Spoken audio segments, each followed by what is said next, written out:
"Nolan, get on the boat now." That is how Jax Patalo remembers the warning. He says another friend, Wyatt, was yelling. The boat, according to them, was taking water. They say Nolan still refused to leave. 2 days later, Nolan was found dead. But there is another sentence, much quieter. A sentence buried inside an earlier interview. Warren Hudson was explaining Nolan's missing phone. Then he said something unusually specific. "When we ran in, Nolan didn't ask." And right there, the question changes. Because what exactly does "we ran in" mean? And where, exactly, was Nolan during that moment? I want to be very careful here. That sentence is not a confession. It does not prove anyone harmed Nolan. It may be nothing more than loose wording. But in an active death investigation, wording matters.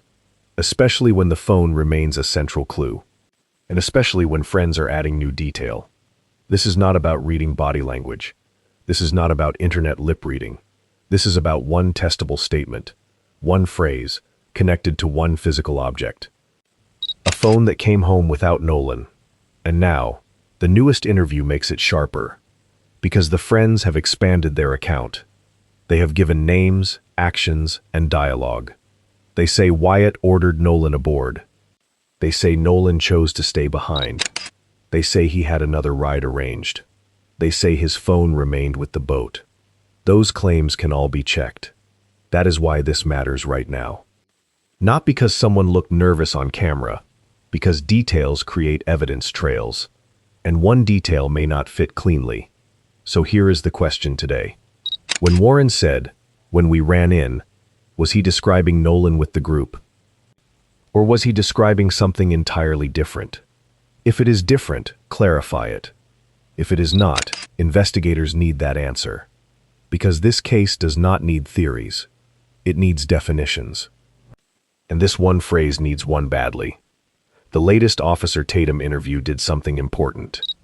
It gave the public more than denials. Jax Patalo described the departure in detail. He said Wyatt was pressing Nolan hard, not casually asking him to come along. According to Patalo, Wyatt was yelling.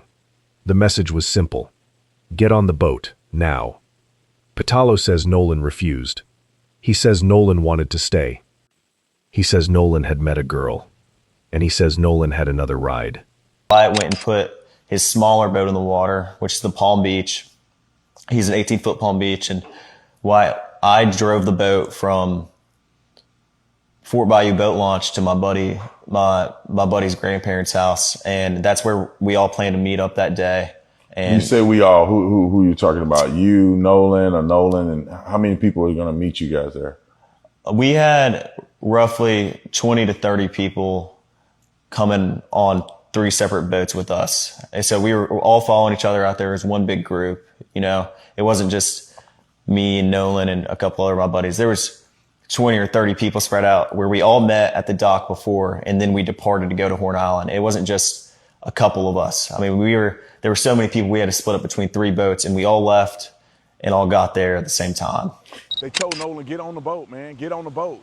Get on the freaking boat. And he decided, because he's an adult, that he was going to stay behind. And all the boys that they've been accusing, and they saying it had something to do with his death, they were all gone at 4:30. They were all gone. And they told Nolan to get on the boat. He didn't. And then there was a report of somebody seeing Nolan around 6:30-ish. And so for them to come out and claim these lies, won't take the time to come to Horn Island, won't take the trip out here to figure out what happened, won't talk to anybody, pushing an agenda is wrong. Then Patalo adds another crucial point. They could not keep waiting. The boat was taking on water, so they left without him. That is their account. The friends deny involvement in Nolan's death. No one has been charged in his death. Their account should not be presumed false. It also should not be presumed complete. It should be tested. And the phone gives investigators that opportunity. I don't think they've cooperated at all. They do not have Nolan's phone. They haven't had access to Nolan's phone. The Jackson County Sheriff's Department has it. So how can you say that there's text missing or there's photographs missing? Our boys had no reason to do anything with Nolan's phone other than give it back to Christine and her friends later that night. So anything about missing text messages or Snapchats is completely false. Think about what the friends are saying. Nolan supposedly makes a deliberate choice. He chooses to remain on a barrier island. He separates from the people who brought him. He does this while their boat is failing. And he does it without his phone. According to the friends, that last part happened because people were leaving phones on boats. The idea was to avoid water damage. That explanation is not inherently impossible. Other people reportedly did the same thing. But Nolan's family has challenged something different, not whether phones stayed on boats temporarily. They question why Nolan would stay behind, while knowingly leaving his phone with departing friends. That is a much narrower question, and it is stronger than internet speculation, because it goes directly to intent. Did Nolan intend to stay? Did he realize the boat was leaving? Did he know his phone remained aboard? Did he expect to get it back? And if he expected another ride, how was that ride arranged without the phone? Maybe he arranged it face to face. That is completely possible. Maybe someone else offered him transport. That is also completely possible. But who was that person? Which boat was it? Who heard the arrangement? And did that person tell investigators? Those are not accusations. Those are ordinary corroboration questions. Now remember Warren's earlier interview. He was asked about the phone. He said Nolan left it on the boat. He said Nolan left it on the boat. He said Nolan left it on the boat. He said Nolan left it on the boat. He said Nolan left it on the boat. He said Nolan left it on the boat. He said Nolan left it on the boat. He said Nolan left it on the boat. The word we is doing heavy work. So is the phrase ran in. And this is where people online overreach. Some have treated it like an admission. That is not supported by the record. Language gets messy during conversation. People restart sentences. They use we loosely. Boaters also use run in casually. It can describe movement toward shore. It does not necessarily describe companionship. So do not turn grammar into a verdict. But do not ignore it either. Because Warren's sentence contains two ideas. First, the group moved somewhere. Second, Nolan did not request his phone. That second idea suggests an opportunity to ask, or at least, that is how it sounds. For Nolan not to ask for something, Warren appears to describe some opportunity. Where was that opportunity? Was it before the friends departed? Was it while everyone was still near shore? Was ran-in describing going onto the island? Was he talking about returning toward mainland? Or did he simply misspeak? That is the clarification we need. Not a social media theory, a location, a time, a meaning. Because the newest interview now describes the departure as urgent and chaotic. They say there was no time to waste. They say Wyatt told Nolan to board. They say Nolan clearly chose not to. If that account is accurate, then Nolan's phone becomes even more important, because it is one of the few objects that physically traveled away without him. And yet, as of this week, the phone still has not undergone the jointly arranged forensic review the family wants. The family's attorney, Ahmad Smith, said they remain willing to cooperate. He said they want a joint inspection. Their letter mentioned a local forensics lab. It also raised possible FBI involvement. Another family attorney said the dispute is now about how the phone gets examined. The district attorney, according to that attorney, wants the device delivered to law enforcement. The family says that differs from the joint process they understood earlier. So think about where that leaves us. Weeks of argument over the phone. Weeks of claims about missing content. Weeks of denials from the friends. And the device still has not answered them. That is the frustrating part. Because phones do not have opinions. They do not care about online narratives. A proper forensic examination can test facts. When was the device last active? What account activity was preserved? What location information still exists? Was content removed? If so, when? Was something actually deleted? Or did an application simply expire it? Was there activity after Nolan stayed behind? Was there no activity at all? Those are the kinds of questions a forensic examination may help answer. It might clear up suspicions. It might support the friend's account. It might support the family's concerns. Or it might create entirely new questions. The phone should be treated as evidence, not as a symbol for either side. Notice this. Warren has denied touching Nolan's phone. He has said he did not know the password. He has denied deleting anything from it. He said the device was moved from the boat into a truck. Then it was handed over later. That is a chain of custody claim. And chain of custody is testable. Who moved the phone? Who had the truck? Who had access to that truck? When did the device change locations? Did its own records capture those movements? Did connected services preserve activity? Again, none of that proves wrongdoing. But it can test memory. And memory is exactly what interviews provide. They are recollections. They are not forensic reports. They are not sworn trial testimony. They have not been tested in court. That distinction matters. An interview can be sincere and still contain an inaccurate detail. A person can be innocent and still remember a sequence incorrectly. Stress can scramble chronology. People can also influence each other's memories. That is why independent records matter. And right now, Nolan's phone is one. Here is another important separation. Whether Nolan left his phone voluntarily is one question. Whether anyone accessed it later is an entirely different question. Do not merge them. Warren can be completely correct that Nolan chose to leave it aboard. And the family could still be correct that something later happened to its contents. Or the family could be mistaken about what appeared missing. Both questions require technical answers, not assumptions. The Associated Press reported that Nolan's mother tracked the phone.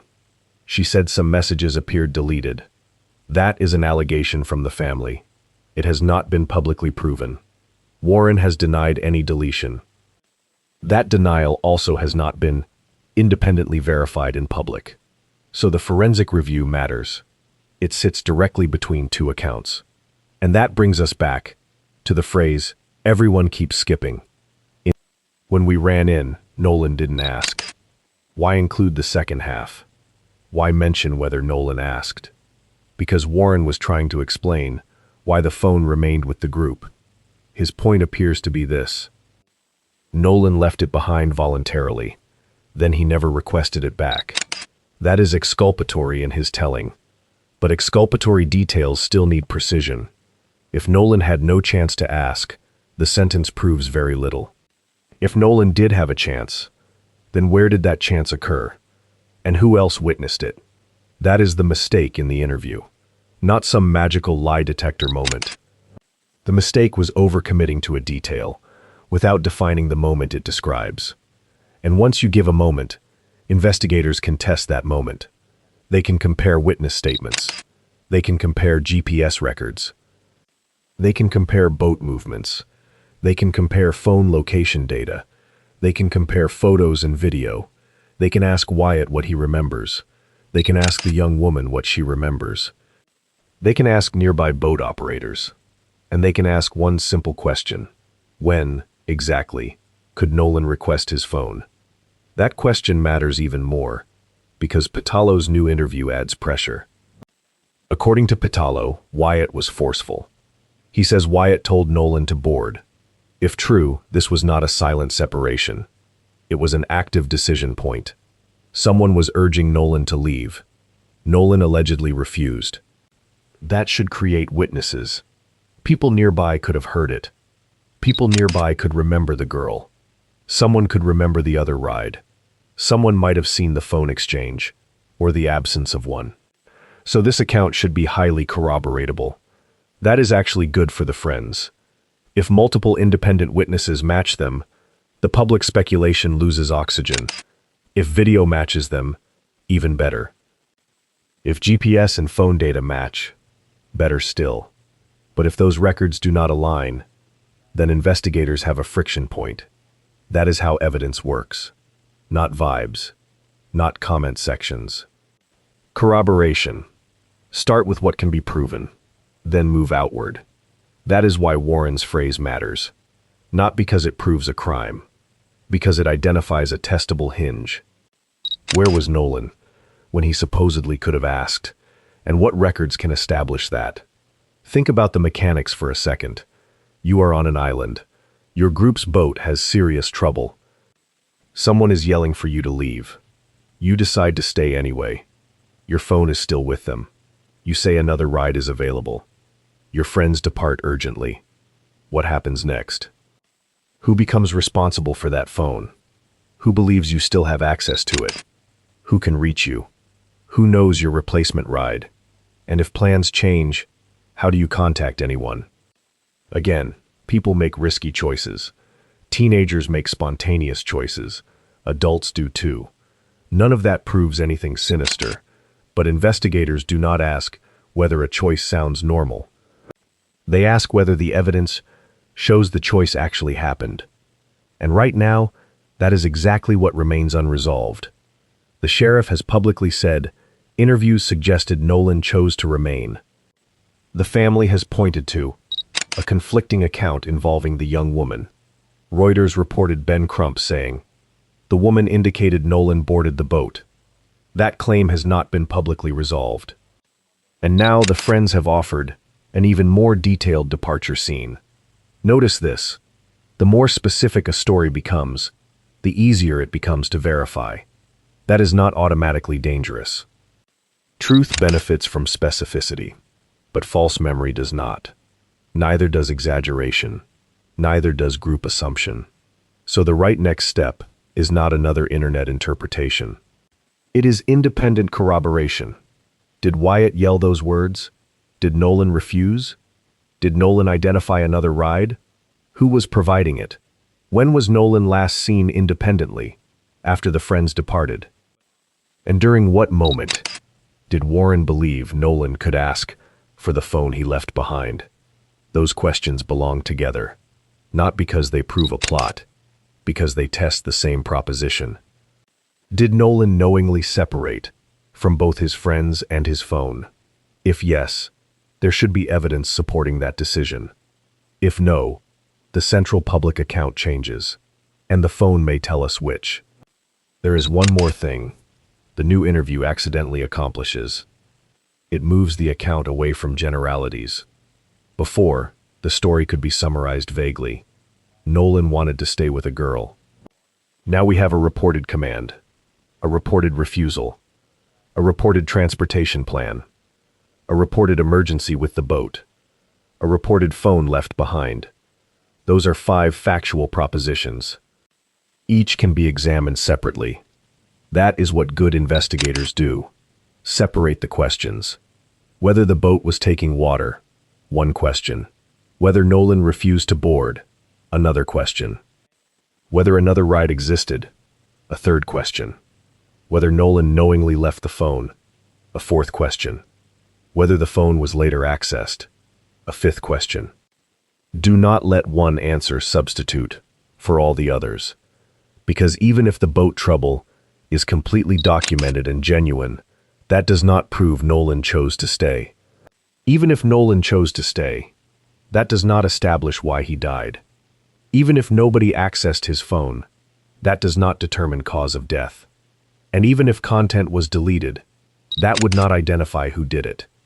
This case has been damaged by questions being stacked together. Separate them, and the picture becomes much cleaner. And suddenly, that small interview phrase is not dramatic because it sounds suspicious. It is important because it identifies one question that can be answered. Where was Nolan when Warren says he did not ask? Until that gets clarified, the interview did not close the gap. It made the gap easier to see. And in the next part, that gap collides with something harder. Not a memory, not an interview, not an online interpretation.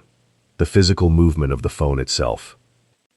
Because once you follow that device, the question stops being what people say they remember. It becomes what the records can prove. It becomes what the records can prove. And that is where Warren's interview gets dangerous. Not necessarily dangerous for Warren personally. Dangerous for any version that cannot survive evidence, because he did something witnesses often avoid. He moved beyond broad memory. He gave investigators a sequence. Nolan's phone stayed aboard. The group eventually left the island. The phone was moved into Wyatt's truck. Then Nolan's loved ones came looking for it. Warren says nobody accessed the device. Nobody knew Nolan's password. Nobody deleted anything. And somewhere inside that explanation came this. When we ran in, Nolan didn't ask. That sentence matters for one simple reason. It can potentially be tested. Warren's published interview transcript contains that wording. The transcript itself warns it was auto-generated. So even the wording deserves cautious treatment. But the recorded interview remains available for comparison. Now think about what Warren just committed to. There was apparently a point of separation. There was apparently a phone left behind. And according to Warren's account, Nolan never requested that phone before separation. That sounds small, until you compare it with Jack's Patalo, because Patalo now provides more detail. He says Wyatt directly confronted Nolan. He says Wyatt told him they needed leaving. The boat was taking on water. According to Patalo, Wyatt then yelled, "Nolan, get on the boat now." Patalo says Nolan still refused. He says Nolan wanted to remain there. And critically, he says Nolan claimed another ride. That account was published August 15th. Morgan Seymour and Warren Hudson joined Patalo. All three continued denying involvement in Nolan's death. Now combine those statements carefully. Do not combine them emotionally. Combine them mechanically. Nolan supposedly knew his friends were leaving. Nolan supposedly knew the boat had problems. Nolan supposedly consciously chose another ride. And Nolan's phone supposedly remained with them. That means the phone was not simply forgotten. At least not under this version. It becomes part of a conscious separation. That distinction is enormous. Because forgetting something is accidental. Choosing to leave without it is intentional. And intentional decisions usually leave context. Who offered Nolan another ride? When was that offer made? Was that person standing nearby? Did Nolan identify that person by name? Did Wyatt hear the arrangement? Did Warren hear it? Did Jax hear it? Did Morgan hear it? Was Nolan's alleged new ride interviewed? Has that person publicly confirmed anything? Those questions are not accusations. They are the natural consequences of specificity. That is the interview mistake. Again, listen carefully to what I mean. The mistake is not confessing to murder. Nothing publicly established supports saying that. The mistake is locking yourself into details, because details create points of comparison. And once independent evidence arrives, those details either survive or they do not. That is how investigators build cases. Sometimes they build criminal cases. Sometimes they eliminate innocent people. The process works both directions. So if these friends are telling truth, the digital evidence could help them. That point deserves emphasis. A proper examination is not automatically incriminating. It could validate their account. It could show the phone remained untouched. It could establish when it moved. It could confirm no unauthorized activity occurred. It could show Nolan simply left it behind. And that could resolve a major family concern. But here is the problem. As of August 13th, that forensic examination had not happened. Not the jointly coordinated examination being discussed. The family says the delay concerns procedure. Their attorneys say they want shared safeguards. The district attorney wanted the phone delivered. The family says that differed from July discussions. Then came another development. On August 14th, Ben Crump's office released correspondence publicly. According to the family's legal team, a July 15th meeting produced an understanding. Both sides would coordinate the forensic examination. The digital forensics lab was discussed. Possible FBI involvement was discussed too. But the family's attorneys say no date followed. Then, according to their statement, the district attorney sent an August 12th letter. It requested delivery by August 14th. The family says they were outside Mississippi. Their lawyers also wanted a written protocol. chain of custody, preservation of extracted information, access to resulting forensic data, and eventual return of Nolan's device. The DA's full response to those claims has not been publicly detailed in those reports. That disagreement matters, but do not misunderstand it. A logistics dispute proves nothing about Nolan's death. It does something else. It delays answers from potentially important evidence. And delay creates space. Space gets filled with assumptions. Space gets filled with accusations. Space gets filled with edited audio. Space gets filled with internet detectives. And sometimes, space gets filled with completely innocent people being treated like convicted criminals. That has happened here too. The friends report receiving serious threats. Nolan's family has reported threats as well. People unrelated to Nolan's death have actually faced criminal charges over threats. Those cases are separate from Nolan's death investigation. They are not evidence against his friends. That distinction should never be blurred. Notice this. The strongest version of this investigation does not require choosing a team. You do not need team family. You do not need team friends. You need independently verifiable evidence. That means Warren deserves presumption. So do Jax, Morgan, and Wyatt. No one should call them killers, without evidence establishing that. But Nolan deserves something too. Every account concerning his final hours should be tested with equal seriousness. That includes the friend's account.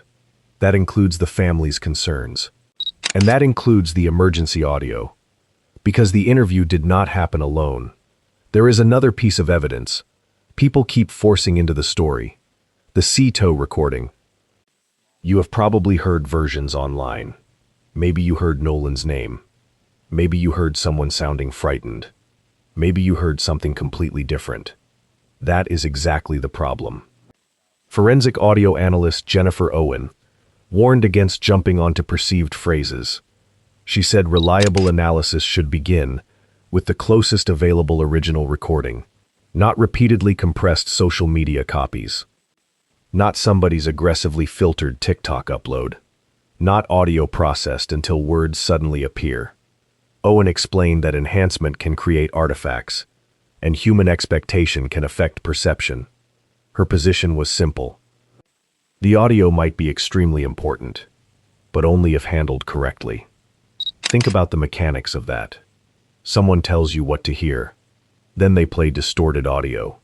Your brain begins searching for those words. Suddenly, you hear them. Another person hears something completely different. That is not how guilt gets established. That is why the new friend interview matters more. They are now explaining that call themselves. According to their latest interview, Nolan was not aboard during that call. They say the chaos involved boat trouble. They describe another vessel assisting them, and they say their boat eventually got moving. Good. Now test it. Get the original audio. Examine boat positioning records. Examine available GPS information. Identify voices scientifically where possible. Compare mechanical sounds. Compare boat movement. Compare times. Compare everyone's statements separately. Do not begin with the conclusion. And most importantly, do not use uncertain audio to fill gaps the evidence cannot fill. Because this investigation already has enough gaps. The phone remains one. The final confirmed interactions remain another. The exact cause of death remains central. And that brings us to Dr. Roger Mitchell. The family commissioned an independent autopsy. Mitchell did not announce homicide. That matters. He did not announce drowning either. That matters just as much. He reported no severe injuries. No fractures were found in the concerning area.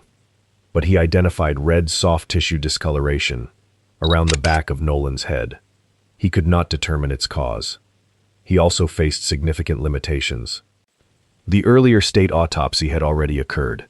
Certain anatomical structures were unavailable. Decomposition complicated the examination further, so Mitchell could not determine Nolan's cause or manner of death. And he could not exclude foul play. That is the expert moment. Not a dramatic declaration. An unresolved medical question. And it tells you something important. The friend interview cannot resolve cause of death. Even if every departure detail is correct, we still need to know what killed Nolan. Those are separate questions. Whether Nolan willingly stayed behind is one question. Whether Nolan later entered the water is another question. Whether he drowned is another. Whether alcohol contributed is another. Whether an injury occurred is another.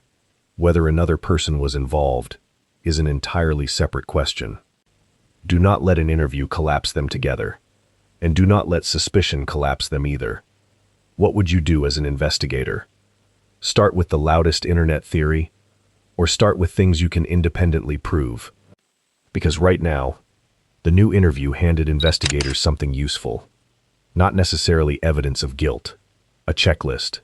Was the boat genuinely taking water? That should be corroboratable. Did another boat tow or assist them? That should be corroboratable. Did Wyatt repeatedly urge Nolan aboard? There may be witnesses. Did Nolan say he had another ride? There may be witnesses. Who was that ride? That person becomes important. Did Nolan knowingly leave his phone behind? That can potentially be reconstructed. When was the phone moved into Wyatt's truck? Digital and witness evidence may help. Was Nolan's device accessed afterward? Forensic examination may help answer that. That is what Warren accidentally created, a series of factual propositions. And if all of those propositions match, then investigators learn something meaningful. They learn the friend's account has corroboration. But if one critical proposition fails, then the failure needs explaining. Especially the alleged alternative ride. Because that is the bridge between Nolan refusing his friend's boat and Nolan believing he could safely return. Without that bridge, the story becomes incomplete. The friends say that bridge existed. So who was standing on the other side? That is the person investigators need. Maybe authorities already know. This remains an active investigation.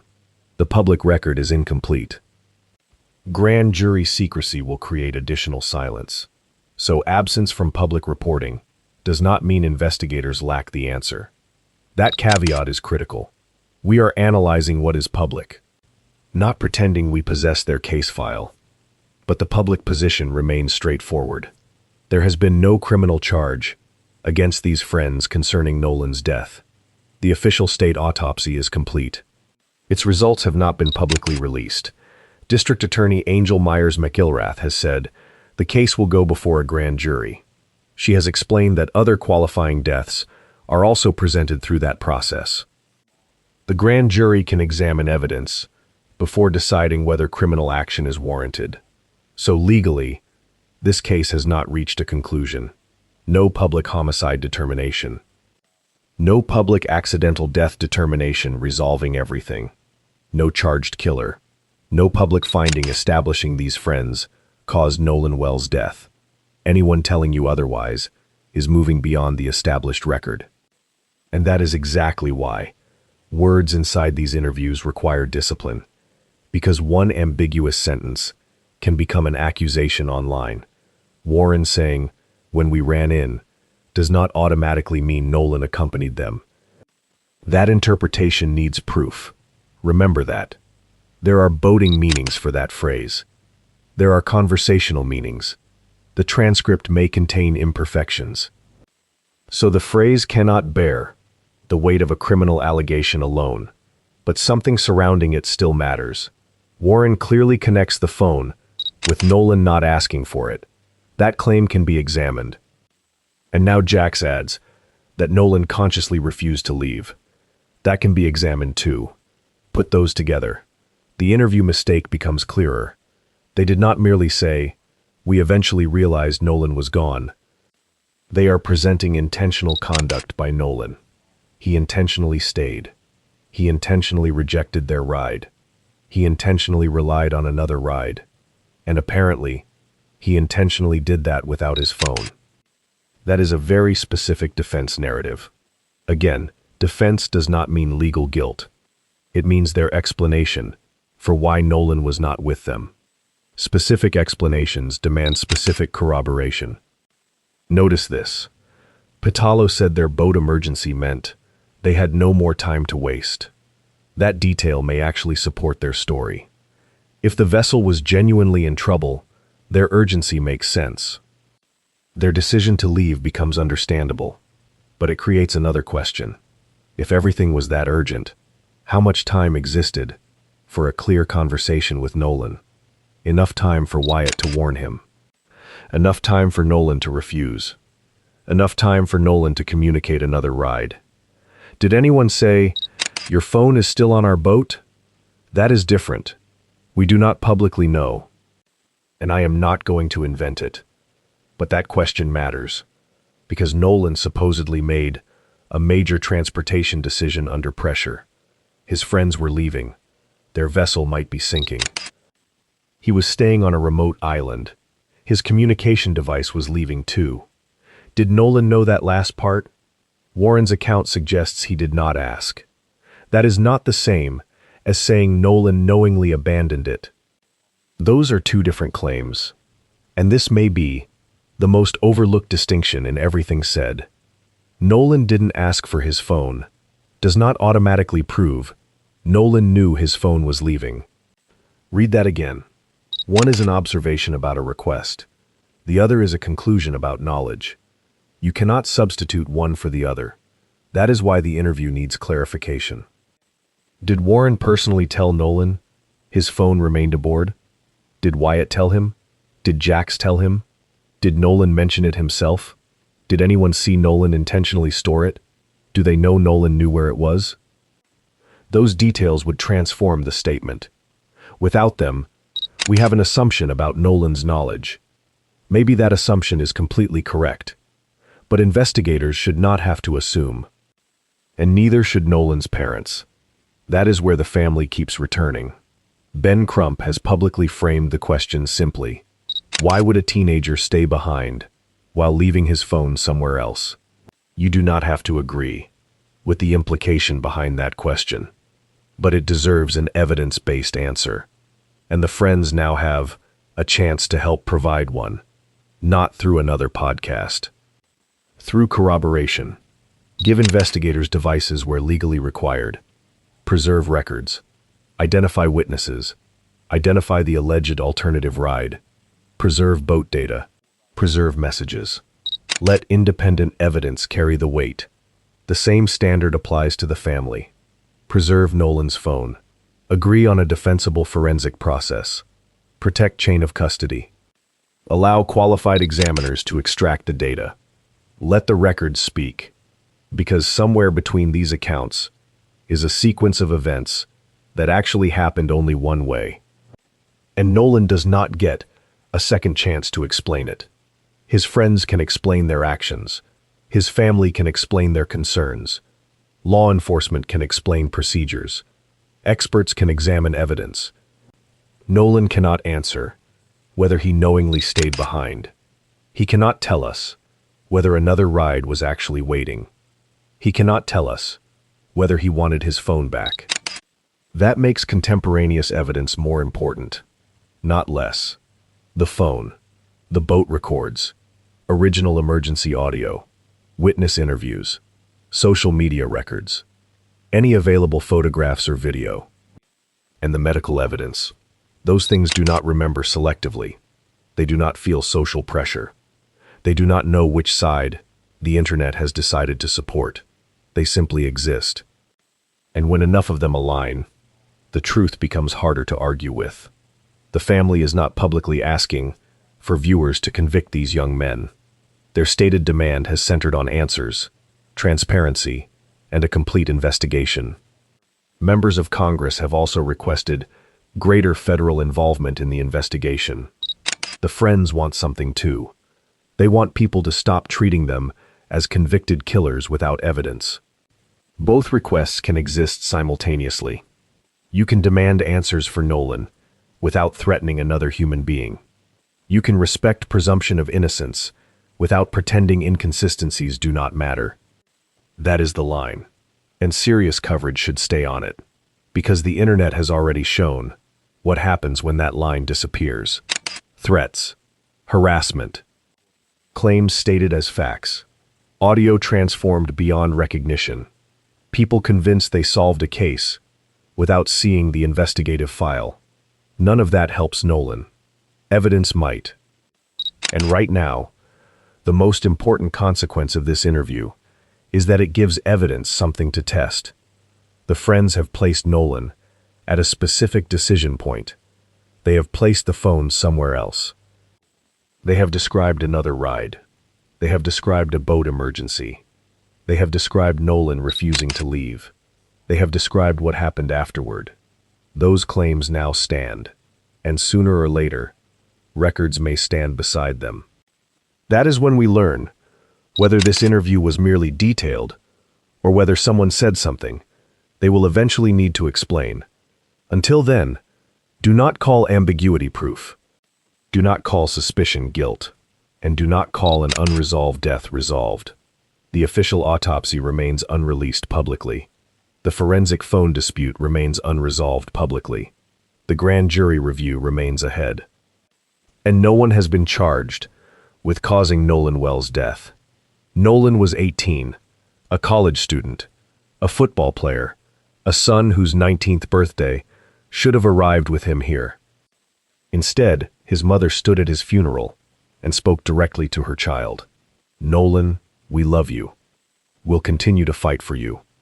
That is where this investigation stands, not with a solved internet theory, with a family still asking questions, with friends insisting they are innocent, with evidence still being examined, and with one interview sentence that deserves a very simple clarification. When Warren says Nolan never asked, did Nolan actually know his phone was leaving without him? That is the question. And when the forensic evidence arrives, we will follow where it leads, not where social media wants it to lead. If this case changes, we will keep following the record. And now that you heard the interview closely, tell me one thing in the comments. What detail needs independent verification first?